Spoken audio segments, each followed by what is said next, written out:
Really good.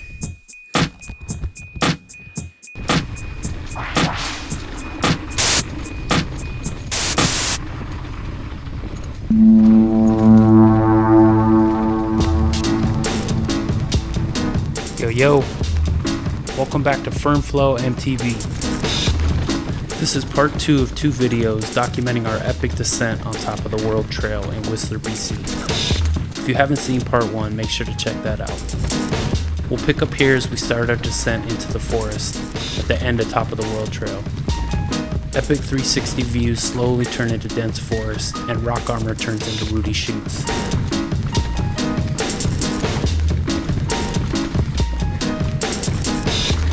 Sometimes it's hard to ride a trail that you've heard or seen so much about. Mountain bikers love to talk about mountain biking, with some exaggerating and others downplaying how gnarly the trails and features can be. I guess it's all a matter of personal perspective, so I tend to take everything with a grain of salt, just like you probably should with this video. But I'll tell you this, it's absolutely baffling how many miles of single track they've strung together on this part of the mountain.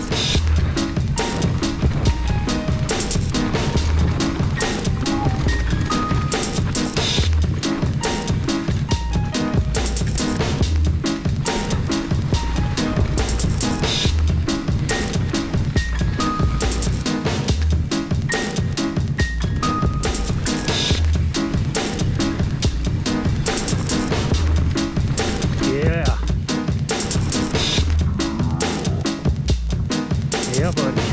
Christian was really feeling this trail. I could tell he was comfortable and in his element here.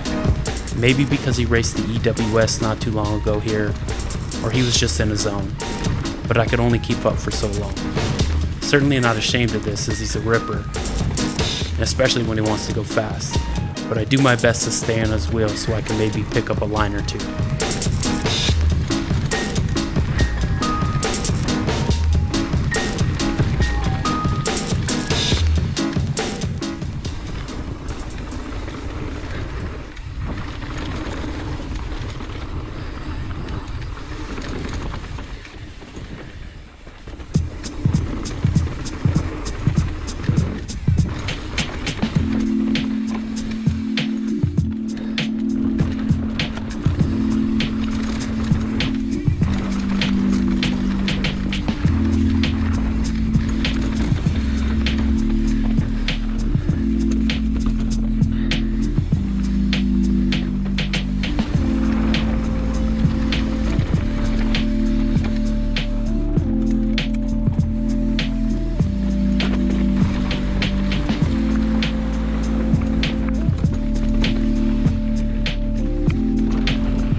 After Top of the World, it splits off into several other trail options, so I'm certain that riders can find as much sketch, flow, and fun as they want on this route. We decided to take Misfire, which you'll see here in a bit. It's about as equally challenging as Top of the World, but with more roots and berms, and maybe a little more flowy.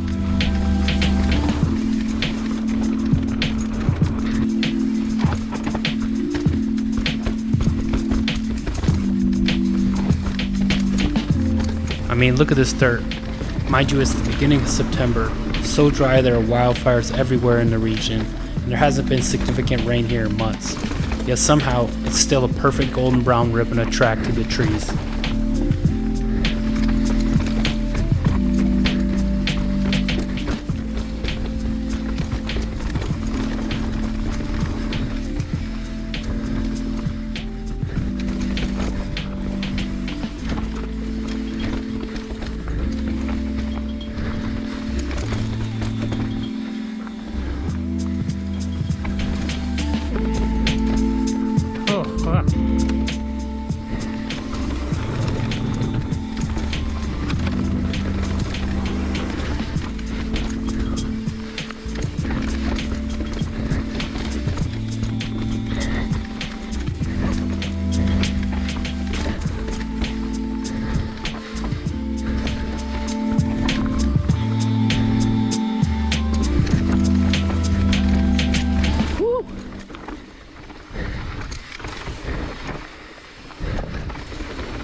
that's tiring.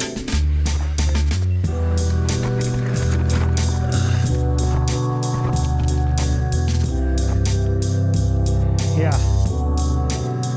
And a little janky through there.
Pedal.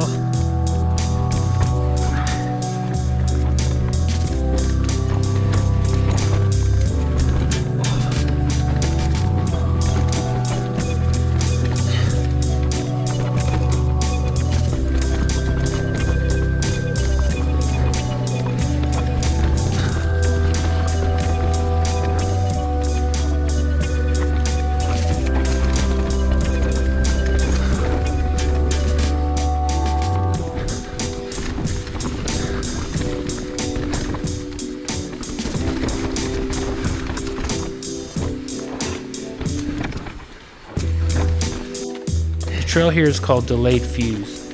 I'm pretty sure they named it this because by the time you get here, your arms and legs have built up enough burn to explode at any moment. This trail is very similar to the previous flowy tech on Misfire, and regardless of how tired my body felt, my mind wanted more and more, and I felt more locked in the further we got down. The flow state is ultimately what I think drives our addiction for this sport. The rest of the world seeps into the darkness and you've got nothing else to do but concentrate. I'm not much into meditation, but I imagine this is the feeling you get when you're centered and focused on nothing but your breathing. Instead of breathing, I'm centered on the trail and letting my bike dance in the dirt beneath me.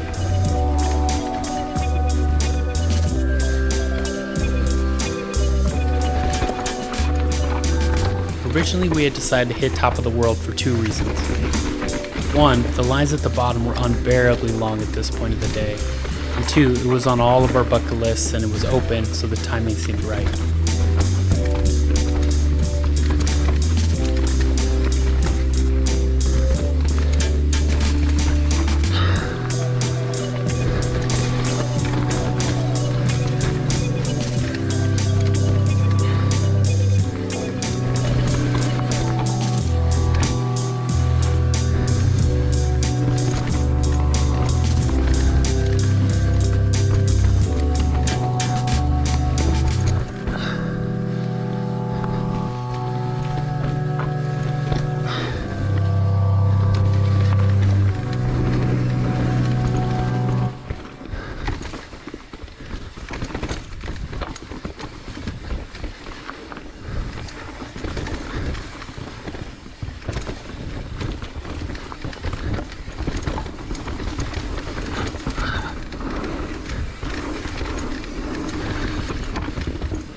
Full passenger mode. Well, that about wraps this ride up. From this point on here, we went on to ride some blue flow trails, which was a welcome change from the previous 6 or 7 miles of tech we just rode. They dropped us out at Whistler Creekside, so we had to pedal quite a bit of ways to get back to the park. Even if my day had ended here, I would have been a super happy camper. But we went on to have another day and a half in the park. So I'll look to post some of those videos soon. Either way, thanks for watching. If you've gotten this far, please don't forget to subscribe, like, and all that YouTube jazz that helps these videos out. Other than that, hope to see you all out on the trail. Peace.